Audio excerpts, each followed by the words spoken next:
할렐루야. 평안하셨습니까? 저는 이렇게 한자를 잘은 모르는데 이렇게 한자 파자하는 게 참 재밌어요. 왜냐하면 한자라는 게 경험에 의해서 나온 거거든요. 예언적인 단어, 언어가 아니고 경험적 단어예요. 한자라는 게 형상을 한다든지 어떤 경험을 가지고 조합해낸다든지. 그래서 한자를 이렇게 파자하는 게 재밌는 게 인간들의 경험이구나 이런 생각이 참 재밌어요. 제가 오늘 마음심, 마음과 바쁨, 망할 망, 마음심 옆에 망할 망에서 무슨 자가 된다고 그랬죠? 예, 바쁠 망입니다. 마음이 망하는 것과 같이 오면 바쁘다. 그래서 늘 내가 바쁘다라고 생각되는 그 순간 내 마음을 지키지 못했구나. 그건 여러분 일이 많아서 정신없이 일이 있다 이런 거하고 다른 거예요. 이해되시죠? 일이 많아도 마음에 여유가 있는 사람이 있고 일이 없어도 마음에 여유가 없는 사람이 있어요. 그래서 백수가 과로 산다는 게 뭡니까? 그게 바쁠망이에요. 이해되시죠? 예. 그런가 하면 허망할 망자는 뭐라고 했습니까? 계집녀 위에 뭐가 들었죠? 망할 망자가 있어요. 그러니까 여자들의 생각이 늘 부정적인 생각을 집어넣고 안 된다는 생각을 집어넣으면 잃어버리는 거예요. 남자들이 남편들이 그렇습니다. 아내들의 생각 위에 아내들의 위에 항상 은혜를 사랑을 넣어야 그게 괜찮지. 그렇지 않으면 가정이 허망해집니다. 삶이 무너집니다. 이게 인간들의 경험에서 나온 문제예요. 그래서 남편들의 관심은 자식이 아닙니다. 그건 아내여야 되는 겁니다. 아내를 은혜롭게 만들고 긍정적으로 만들고 기뻐하게 만들어야 의미가 있지. 아내 마음에 아내 머리 위에 망할 망자를 놓고 부정적으로 놓으면 다 허망해져 끝나버린다는 거예요. 그런 얘기들 이제 그런 경험들이 한자 안에 있습니다. 참 재밌습니다. 저는 한자를 보는 게. 그런 인간들의 경험이 이렇게 보편적 경험이 소유될 수 있기 때문에 재밌습니다. 그럼 왜 꼭 남자들만 얘기하느냐 이렇게 말하잖아요. 이제까지 이 역사, 인간들이 이제까지 생각했던 역사, 물론 그 전에 모계사에도 있었다고 하지만 인간들이 근대 발전시켰던 역사의 중심에는 남자 중심적 사회였기 때문에 그런 거예요. 아마 이게 시간이 몇 천 년 지나서 여성 중심적 사회로 되면 내가 보기에 아마 살해남자 위에 망할 망자가 있으면 허망할 망자가 되지 않을까. 근데 이게 남자들이 이제까지 사회의 주도권을 잡고 있었기 때문에 남자들 얘기하는 거지 꼭 남자들만 얘기하는 건 아닙니다. 아내들도 남편의 머리 위에 긍정적인 걸 심어놔야지. 그렇지 않으면 허망해지고 남편들도 아내의 생각 머릿속에 항상 은혜를 넣어야 의미가 있지. 그렇지 않으면 허망해진다. 이런 의미 서로 부부간의 이야기지 한쪽만 이야기하는 건 물론 아닙니다. 어쨌든 그렇습니다. 폴 웨스트라는 작가가 있는데요. 이 사람이 뇌졸중에 걸렸어요. 갑자기. 작가이고 책도 굉장히 잘 쓰는 사람인데 뇌졸중이라는 것은 일종의 이 뇌의 뇌사 판정이라고 말하는 거예요. 그러니까 결국 이제 이 풍부한 굉장히 어휘력이 풍부했던 사람이고 영문학자이고 교수이고 했던 사람인데 이 사람이 쓰는 단어가 이 단어밖에 생각이 안 나는 거예요. 그밖에 못하는 거예요. 단어를. 그래서 병원에서 치료를 하는데 참 이 병원 치료가 참 재밌어요. 문항을 던져주고 우리가 왜 정신과 가도 이렇게 어떤 문제를 던져주잖아요. 문항을 던져주고 거기서 어떻게 대답하느냐에 따라서 그렇게 달라지는 건데 문항이 뭐냐면 예를 들면 그런 겁니다. 뭐 진주가 날아다닐 수 있나요? 여러분 진주가 날아다닐 수 있습니까? 날아다닌다 하는 거라고 손 들어보세요. 진주가 날아다닐 수 있다. 날아다닐 수 없다는 거 손 들어보세요. 뭐예요 나머지는? 우리 효상쌤 진주가 날아다닐 수 있나요? 없습니까? 네, 대답 안 하십니까? 형주쌤? 있어요. 있습니까? 어떻게 날아다닙니까? 새 이름이 진주면 새 이름이 진주면? 그리고 우리 광민쌤은? 광민관장님은? 없습니까? 예. 여러분은 다 폴 웨스트가 될 자격이 우리 형주 선생님밖에 없습니다. 예. 뭐 그런 질문. 아니면은 뭐, 그릇이 헤엄칠 수 있나요? 여러분, 그릇이 헤엄칠 수 있나요? 안 됩니까? 내가 보기에 우리 조집사님이 만들면 될 것 같습니다. 헤엄치게. 그래서 이 폴 웨스트의 아내인 다이앤이 생각해보니까 질문이 잘못된 거예요. 자기 남편이 얼마나 어휘력이 풍부했던 사람인데 이것 가지고 치료하기 어렵다. 언어 치료를. 그래서 질문을 바꿨어요. 아내가 집에 와서. 새가 사랑에 빠지면 어떻게 될까요? 뭐 이런 질문. 왜냐하면 자기 남편이 평소에 병에 걸리기 전에 보면 진주가 날아다닐 수 있다고 생각한다는 거예요. 왜냐하면 누군가 진주를 던지면 그 짧은 순간 자기 남편은 충분히 날아간다고 표현하는 사람이라는 거예요. 그릇이 헤엄칠 수 있냐? 자기 남편은 충분히 이 낯짝 펴서 이렇게 둥둥 배처럼 떠다니게 하면 이걸 헤엄친다고 표현해내는 사람이었다는 거예요, 과거에. 이건 내 남편한테 안 어울리는 거다. 그래서 새가 사랑에 빠진다면 세상에서 가장 아름다운 것은 무엇일까요? 당신의 아내가 가장 아름다워 보일 때는 언제일까요? 예를 들면 이런 식으로 질문을 하면 계속해서 얘기를 해주는 거예요. 계속 얘기를 해주니까 이 폴 레시트가 오히려 조금씩 이제 사랑하기 시작하는 거예요. 그래서 이제 소설을 쓰기 시작하는데 다시 하루에 3시간, 2시간에 3시간씩 매일같이 소설을 쓰는 거예요.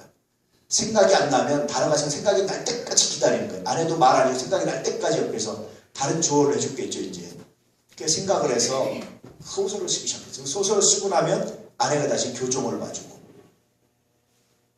그래서 5년이 지났는데 5년 동안 소설을 몇 권 냈는지 아세요? 소설책을? 3권을 냈습니다. 이게 기적이에요. 그래서 의사도 기적이라고 말하는 거예요. 그래서 폴 러시트가 그렇게 기적이 일어났을 때 5년 동안 3권을 내고 나서 아내한테 이런 고백을 했습니다. 여보, 이제 이렇게 좀 어눌한 이야기를 하는 겁니다. 이렇게 유치하게 말하는 게 아니라 미안해. 나를 지켜보게 해서 미안해. 나를 지켜보라고 힘들었지. 그러니까 늘 아내가 어디 가지 못하고 늘 자기 남편만 지켜보고 자기 남편이 무슨 말 하는지 알고 그거 늘 이렇게 교정봐주고 하려고 늘 그러니까 나를 지켜보느라고 힘들었지. 나를 지켜보느라고 힘들었지. 그러면서 내가 떠나면 이제 당신의 삶을 찾을 수 있을 텐데 미안해. 라고 말했어요. 또 아내가 뭐라고 말했는 줄 아세요? 다이앤이라는 여자가. 이제 이게 내 삶이 됐어요. 그리고 나는 지금 행복합니다. 그렇게 말을 했답니다. 24시간 자기 남편 쳐다보고 남편 뒷바라지고 남편이 소설 쓴 거 교정해주고 이야기해주고 어이가 생각이 나면 생각이 났었는데 여러 가지 이야기를 해주고 이게 힘들었는데 시간이 지나니까 이게 자기의 삶이 됐고 자기가 행복하겠다는 거예요. 저는 이 이야기를 이렇게 들으면서 오늘 말씀이 이상하게 전혀 어울릴 것 같지 않은데 말씀이 생각나는 거예요. 우리가 마치 우리는 뇌졸중에도 안 걸렸는데도 불구하고 전도하라고 못해요. 무슨 말을 하고 어떤 어휘를 써야 될지 몰라요. 우리는 그렇잖아요. 그럴 때 마치 주님께서 그 아래 나이에처럼 여러 가지 이야기를 해주시고 여러 가지 우리가 이렇게 말을 할 수 있도록 복음을 전할 때 여러 가지 이야기를 해주시는 그런 주님의 마음이 주님의 음성이 들리는 것 같아서 때때로 주님 나만 바라보고 있고 나를 쳐다보고 나를 보호하고 나를 깨우쳐서 힘드시죠? 라고 이렇게 주님께 물어보면 주님께서 나는 이게 행복하다라고 말씀하시는 그 음성이 들리는 것 같아서 이런 이야기들이 이렇게 좀 바뀌게 들려와요. 참 희한하게 이렇게 바뀌게 들려서 전혀 어울릴 것 같지 않은데 이렇게 바뀌게 저한테 들려요. 바뀌어서 들립니다. 여러분의 교회는 어떻게 들릴지 모르지만 저한테 그렇습니다. 그래서 오늘 말씀 저한테 굉장히 또 의미가 있습니다. 한번 읽어볼까요? 시작.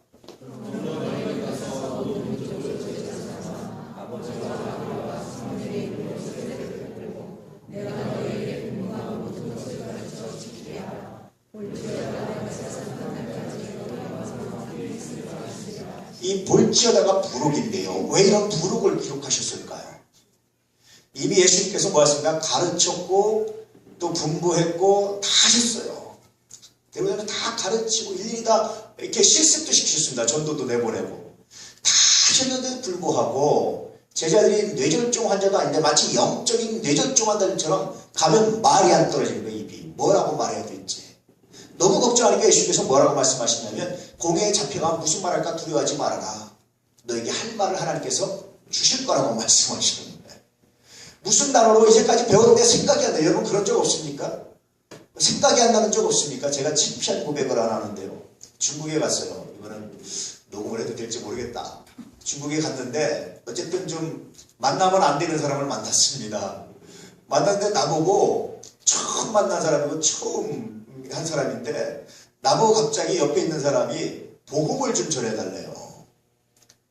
아니 이게 우리가 늘 만나면 복음 전하고 늘 하잖아요. 근데 전혀 기독교에 대한 기초도 없고 상식도 없고 들어오기도 잘 들어오지도 못한 사람한테 복음을 전하라고 하는데 갑자기 입이 탁 막히더라고요. 이게 탁 막히는 순간적으로 자존심이 확 상해버렸어요. 내가 아니 뭐야 내가 여기서 말이 막히나 여기서 입이 막히나 그래서 자존심이 확 상했는데 순간에 떠오르는 것들이 그러고 난 다음에 떠오르는 것들이 있죠. 뭐 사형리도 떠오르는 게 많잖아요. 이렇게 그래 내가 복음 전해야 되겠다. 그러면 탁 잡고 이제 복음을 전하기 시작했어요. 복음을 전하고 나고 나서 이제 내가 받아들일 수 있느냐 그랬더니 이 사람이 생각하더니 자기 받아들이겠다는 거예요. 그래서 저보고 이름을 하나 줘달라는 거예요. 자기 이름을. 그래서 제가 이름을 하나 줘줬습니다. 하영이라고 하영.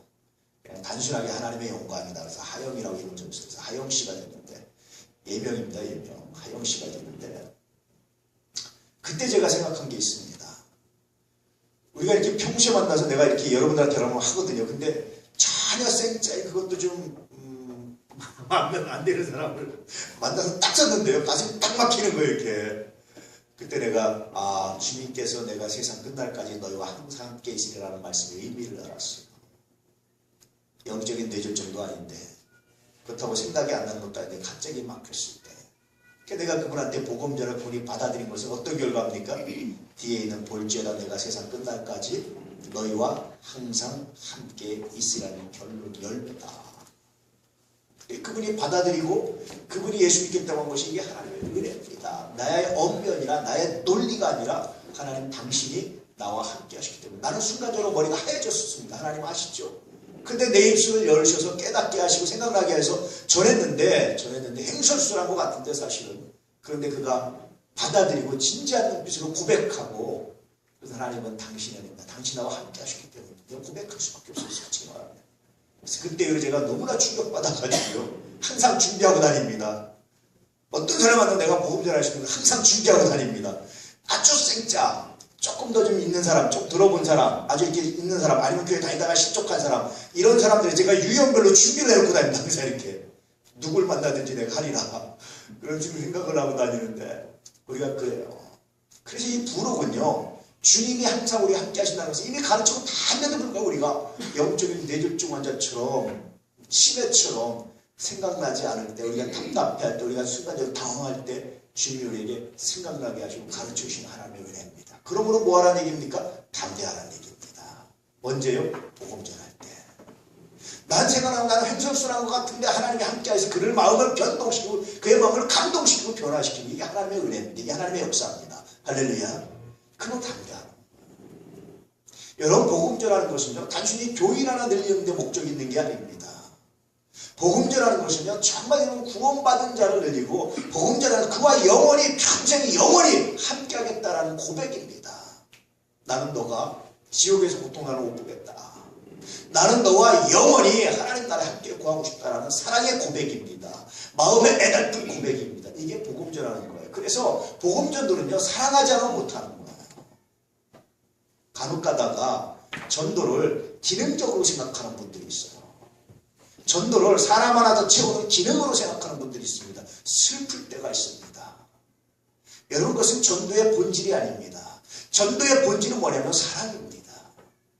그가 망해가는 것이, 그가 지옥 가는 것이, 그가 이상의 삶으로 끝나서 영원한 쪽으로 떨어진 것이 내가 너무나 마음이 아파서 내가 그를 사랑하기 때문에 하나님 포기할 수 없습니다. 내가 그를 사랑합니다. 나는 그와 함께 영원히 하나님 나라에 있고 싶습니다. 이것이 전도의 본질입니다. 할렐루야. 이 마음이 없으면 여러분 기능으로 생각하는 전도는 의미가 없어요. 전도는 그래서 사람을 하나 더 채워놓고 교인을 하나 더 늘리고 뭐 이런 의미가 아니라 정말 그의 영혼을 사랑하는 행위가 바로 전도입니다. 주님 마지막에 이거 하라고 우리에게 말씀하셨어요. 예수님께서 여러분 승천 부활하시고 승천하시기 바로 주면 승천하시면서 저희들에게 마지막 하신 말씀이 바로 이 말씀입니다. 마치 유언처럼 이 땅에 있을 때 유언처럼. 그래서 이것을 우리는 지상명령이다 그렇게 말하죠. 근데 저는 지상명령이라 가장 고귀한 명령이 아닐까 그렇게 생각이 듭니다. 오늘 말씀 다시 보면 그러므로 너희는 처음에 뭐 하라고 했죠? 가라고 말하는 거. 어디로 가는 겁니까 여러분? 모든 민족에게 가라는 겁니다. 다시 말하면 너희를 필요로 하는 사람은 너희가 복음 전할 사람에게 가라는 거예요. 가서 만나고 축적적으로 가지라는 겁니다. 가라고 말씀하시. 그가 나한테 와라 라고 말하는 것이 아니라 내가 갈 수 있는 마음, 내가 갈 수 있는 열정, 왜냐하면 사랑하기 때문에 그럴 수 있다라는 겁니다. 이게 전도의 첫 번째 명령입니다. 두 번째, 모든 민족이라는 것은요 차별하지 말아요. 가난한 사람이나 부자나 원수나 이런 것이 없이 차별하지 말고 어떤 사람이든지 하나님의 사랑한다는 마음을 가지고 가라는 겁니다. 가서 뭐 하라고 그러죠? 제자로 삼으라 합니다. 여러분 제자로 삼으려면 어떻게 되겠습니까? 다른 말로 하면 여러분 선생이 되라는 말입니다. 여러분들 보고 선생이 되려면 어떻게 되겠습니까? 어떤 사람이 선생이 됩니까? 선생이 되려면 어떻게 해요? 여러분 우리나라 이제 중고등학교 선생님 되려면 어떻게 해야 됩니까? 예, 뭐 교직을 이수하고 교원 자격증을 따고 그 다음에 뭘 봐야죠? 예, 시험을 했는데 임용고시를 봐야 됩니다. 물론 안 보고도 교직 잘 찍다면 되는 길은 있긴 하죠. 공립학교가 임용고시 봐야 되는 거 아닌가? 사립학교 그냥 가도 되지 않나요? 그렇지, 교원 자격증 있으면. 근데 어쨌든 임용고시를 봐요. 이런 절차가 필요해서 절차가 갖춰지고 난 다음에도 그렇다고 모두가 다 교사가 됩니까? 그렇지 않습니다. 그 중에 또 선발이 돼요. 교사로 세워집니다. 선생으로 세워집니다. 그러면 선생이 됐다고 다 존경받고 제자가 됩니까? 간혹 보면요, 학교에서 수십 년을 가르쳤는데 제자가 없는 사람이 있어요. 단 1, 2년을 가르쳤는데 평생 제자가 있는 사람이 있어요. 어떤 차이가 있을까요? 여러분 늘 말씀드리지만 교육학자들이 자주 하는 말인데요. 학교 때 뭐 배웠는지 생각나십니까? 잘 안 나시죠? 선생님들. 근데 선생님의 뭐는 생각나십니까? 그의 성품, 그의 표정, 그가 했던 말, 어떤 나에게 다가왔던 어떤 유익한 말, 이것들이 생각나잖아요. 그러니까 다시 말하면 너희는 모든 민족을 제자로 삼으라는 것은 모든 사람이 너희가 선생이 되라는 얘기입니다. 다시 말하면 그가 너를 선생으로 인정할 만큼 뭐 하라는 얘기입니까? 너 자신을 갖추라는 얘기예요. 어떤 사람을 선생으로 인정하십니까, 여러분은? 어떤 사람을 여러분 선생으로 인정하고 따를 수 있겠습니까? 그래서 단순히 복음 전하는 게 가서 예수 진짜 끌어들이라고 되는 것이 아니라 그가 먼저 나를 선생으로 인정할 수 있도록 하라는 거예요. 또 다른 말로 하면 제자를 삼으라는 얘기는 그에게 신뢰받으라는 겁니다. 어떤 편법이나 어떤 방법을 가지고 이런 목적을 가지고 수단으로 신뢰를 받으라는 것이 아니라 정말 인격적 교제를 하라는 말입니다. 늘 말했지만 우리는요, 그 사람의 말이 옳기 때문에 듣는 거 결코 아닙니다. 왜 듣습니까, 여러분? 신뢰하는 사람의 말을 듣는 거예요. 이걸 제일 잘하는 사람들이 사기꾼들입니다. 사기꾼들은 사기치면 항상 뭐 먼저 주는 줄 아세요? 신뢰를 준다. 그럼 우리가 어떻게 저런 말에 속았을까? 그런 생각이 들죠. 근데 왜 속았는 줄 아십니까, 여러분? 신뢰하니까. 네 말이면 내가 뭐든지 믿을 수 있어 하니까 속는 거예요. 사기꾼은 그래서 신뢰 먼저 주는 거예요. 자기를 신뢰할 수 있도록 굉장히 많은 투자를 합니다. 그리고 나서 사기를 치잖아요. 그렇지 않습니까? 하물며 우리가 복음 전하는데 신뢰를 만들어야 됩니다. 그거로 사기치는 게 아니라 그거로 가장 고귀한 선물을 주기 위해서 우리는 신뢰를 만들어야 돼요. 그래서 너희는 모든 족속으로 제자를 삼아라 라는 얘기는 뭐냐면 너희는 가능한 모든 사람들이 뭐를 받아라? 신뢰받아라. 그럼 어떤 사람이 신뢰받습니까? 여러분 믿음이 정말 신뢰받습니까? 다른 사람들 우리의 믿음을 몰라요? 안 몰라요? 예수 안 믿는 사람들 우리의 믿음을 몰라요. 그럼 그들이 우리 중에 보는 건 뭡니까, 여러분? 복음은 형체가 없어요. 마치 물처럼. 그래서 남들한테 떠주려면 형체 물처럼 이렇게 떠줄 수가 없어요. 여러분 물을 떠주려면 뭘 가지고 떠줍니까? 바가지. 그렇죠. 바가지 가지고 떠줘요. 바가지나 컵이나. 우리 형 선생님은 바가지랍니다. 나는 컵을 생각했는데. 근데 언제까지 형 선생님하고 형 선생님 여기 앉았을까? 아, 여기 앉아, 여기. 우리 수정 선생님도 여기 앉으세요. 이제 오빠들 좀 해방시켜줘야지. 없으니까 내가 내가 이렇게 묻잖아. 그렇잖아요. 그래, 여러분, 복음이라는 게 그렇습니다. 남한테 주려면 그릇이 있었는데 그 그릇의 내면은 뭐로 되냐? 내면은 교리로 돼 있어요. 바깥에 외면은 뭐로 되냐? 왜냐면 윤리로 돼 있습니다. 윤리. 그러니까 예수 안 믿는 사람은 야, 저 사람 참 신앙 좋아. 우리의 윤리 가지고 말하는 복음, 교리 가지고 말하겠습니까? 아닙니다. 뭐 가지고 말하는 거죠? 윤리 가지고 말하는 윤리 가지고. 오늘 여러분 주보에서 도덕지능, 선함 가지고 말하는 거예요. 어떤 사람을 신뢰하느냐? 선한 사람, 도덕지능이 있는 사람을 신뢰하는 거예요. 그래서 이 말씀은 뭐냐면 너희는 가서 모든 사람들에게 선한 사람이 되어서 신뢰받는 사람이 되라. 그러고 난 다음에 그럼 뭐가 됩니까? 그 사람이 너를 인정할 때 뭐를 삼으실까? 제자를 삼으면 너희들이 하는 말을 비로소 귀를 기울이게 된다는 거예요. 그때 귀를 기울일 때 다른 말 하지 말고 다른 너의 세상을 가르치지 말고 너의 생각을 주입하지 말고 너의 인생관 너의 가치관에 대해서 말하지 말고 야 인생은 이런 거야 뭐 쓸데없이 이런 거 하지 말고 아니면 그럴 때 이렇게 뭐 쓸데없이 이런 거 하지 말고 뭐 하라는 얘기입니까? 핵심적으로 아버지와 아들과 성령의 이름으로 세례를 주고 내가 너에게 분부한 것을 가르치는 복음을 전하는 겁니다. 사도들에게 이렇게 말했습니다. 물론 여러분들이 이제 세례 줄 수 없으니까 저한테 데려오는 거죠. 제가 여러분 이제 가르치고 이제 세례 주죠, 목사로서. 근데 여러분들이 할 일은 뭐냐면 복음을 전하는 거예요. 그에게 신뢰받아가지고 내 이익을, 내 얘기를, 내 가치관을 심어준 게 복음을 전하는 겁니다. 이게 여러분들이 신뢰받고 나서 해야 될 일이고 목적이라는 겁니다. 이러고도 안 될 수, 이게 어려울 수 있어요.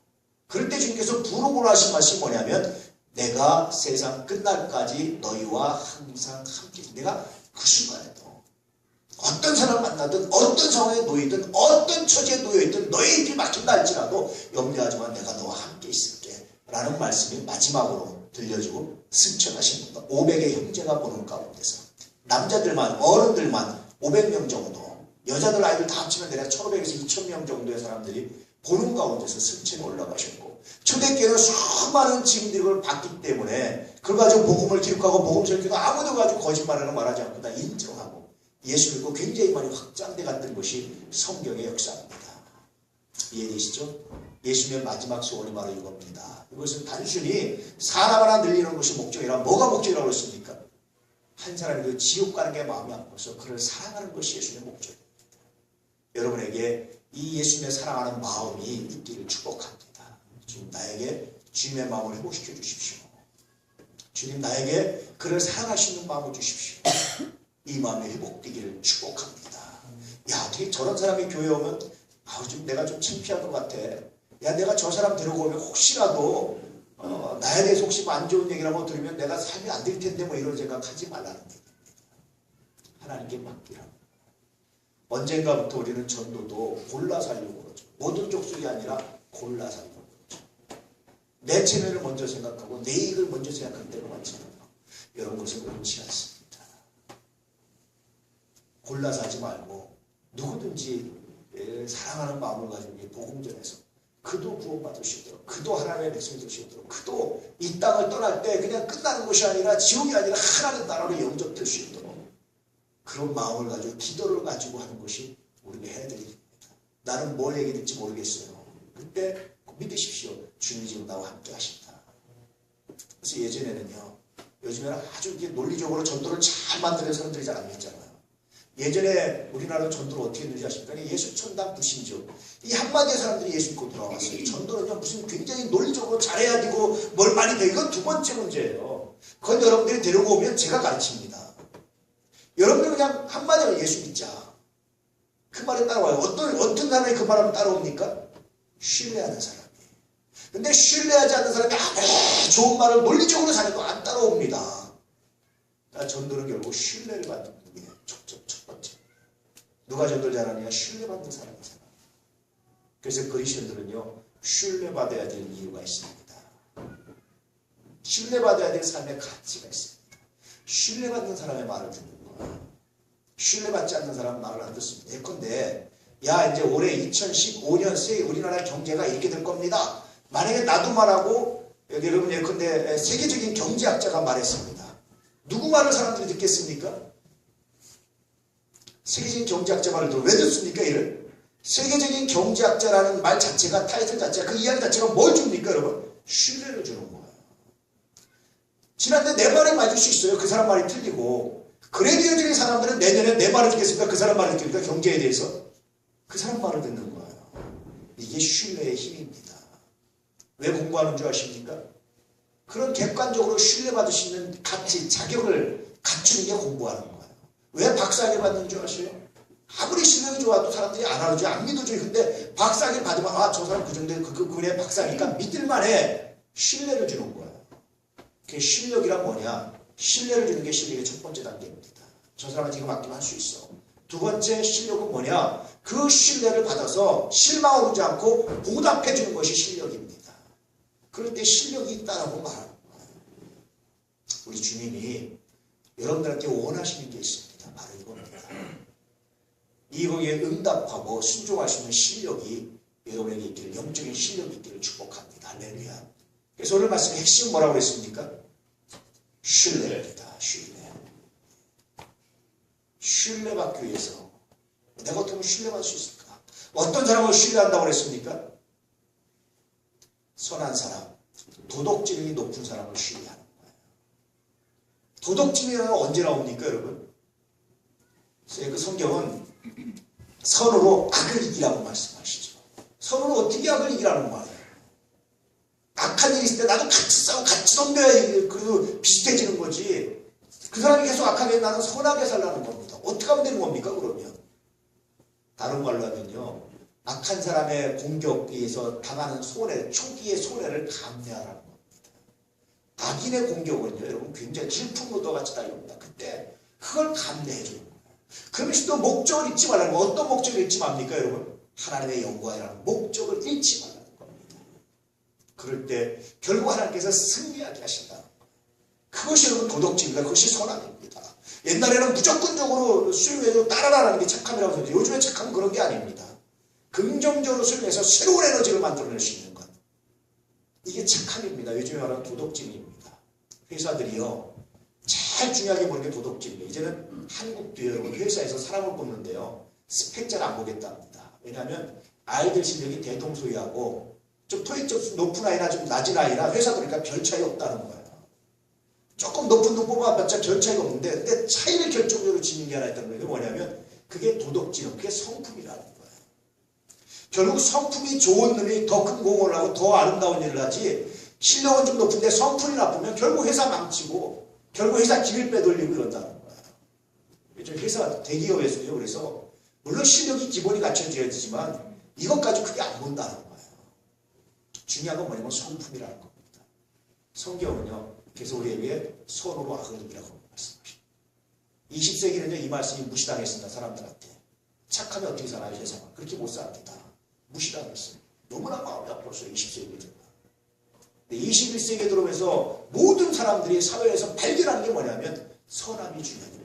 선함이라는 것은 악한 공격을 받으면서도 선함을 지켜낼 수 있는 능력입니다. 그래야 회사 길도 안 팔아먹고 그래야 팀워크도 이루어지고 그래야 되면서 그게 비로소 회사에 장기적으로 유익이 된다는 거예요. 그래서 요즘 스펙 안 보겠다는 얘기가 그런 겁니다. 학벌 안 보고 스펙 안 보겠다. 그렇게 말하는 이유가 그거예요. 그러려면 이게 얼마나 중요합니까? 그런데 그래서 늘 말하지만 예수 믿는 사람들이요 제대로 예수 믿으면요 사회에서 쓰임받는다니까요. 근데 잘못 예수 믿어서 하나님 말씀을 제대로 뭔지 몰라서 그냥 기적행하고 무슨 예언하고 무슨 방언하고 이런 것만 예수 믿는 걸 착각해서 물론 그거 굉장히 중요합니다. 예언을 하고 방언하고 은사 받는 거 굉장히 중요합니다. 무시할 거 결코 아닙니다. 그런데 그게 다라고 생각하니까 문제인 거예요. 왜 그걸 해야 되느냐? 선한 삶을 살기 위해서. 그래서 야고보서입니다. 행하며 없는 믿음은 죽음이다. 야고보서 행하며 뭔지 아십니까? 도덕지능이에요. 왜 그렇게 착하게 사느냐? 내가 하나님을 믿는다. 너 왜 그렇게 악한 삶을 공격에 속수무책으로 당하겠느냐? 내가 심판자를 믿는다니까. 이게 믿음이라니까. 이게 선함입니다. 이런 사람이 쓰임받습니다. 우리 안에 가족들이 그래서 세상에 쓰임받고 신뢰받아서 세상에서도 아름답게 되기를 축복합니다. 뿐만 아니라 그 신뢰를 가지고 내 영광, 내 물질, 내 명예를 쌓는 것이 아니라 주님이 우리에게 가르치시고 분부하신 것을 지키고 전할 수 있는 그런 믿음의 사람 되시길 축복합니다. 할렐루야. 그래서 전도는 미안하지만 우리 삶에 전체적으로 종합예술이고 종합목표가 되는 거예요.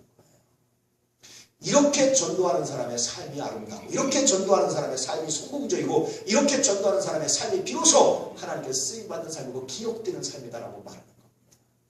왜 착하게 살아야겠냐? 하나님의 영광을 위해서입니다. 하나님 믿습니다.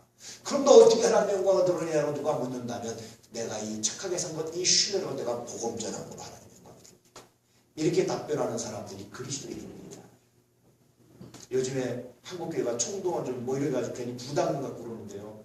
사실은 제가 너무 거룩한 부담은 안 드렸는데, 근데 여러분 그런 일종의 인위적 부담이 아니라 정말 주안에서 거룩한 부담을 가지고 신뢰받기 위해서 최선을 다하시고, 그 신뢰받은 것 가지고 내 명예, 내 가치가 아니라 복음을 전해서 하나님의 영광을 드리고 하나님의 구원하시고 난 열망에 동참하시는 하나님의 사람들 되시길 축복합니다.